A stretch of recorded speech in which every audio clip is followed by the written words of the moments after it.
ঠান্ডা শীত আর কুয়াশার মধ্যে 8-10 বছরের ছোট্ট মাসুম বাচ্চা, বছরের 12 মাস আল্লাহকে সেজদা করে তাহাজ্জুদ পড়ে এই কোরআন নিয়া ছোট্ট মাসুম বাচ্চা হাফেজ সাহেবের কাছে সবক শুনাইতে বসে।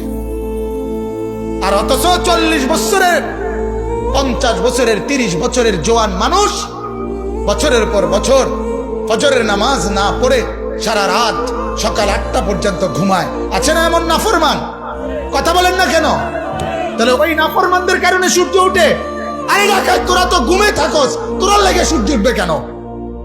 হাদিসে আছে আল্লাহর নবী সাল্লাল্লাহু আলাইহি সাল্লাম বলেন, জমিনে যেখানেই নাফরমানি হয় ওই জমিন, ওই মাটি আল্লাহকে বলে, আল্লাহ মালিক আমারে শুধু আমার বিছানাটা একটু পাল্টাইতে দাও।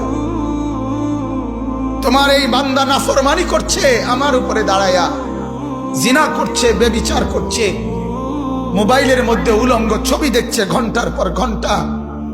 মাওলা আমি জমিনের আর সহ্য হয় না, আমারে শুধু একটু অনুমতি দাও আল্লাহ, আমি একটা উল্টানি দেই, আমি শুধু একটা উল্টানি দেই, আমার জমিনের নিচের মাটি উপরে তুলে দেই, উপরের মাটি নিচে নামায়ে দেই। ফাজআলনা আলিয়াহা সাফিলাহা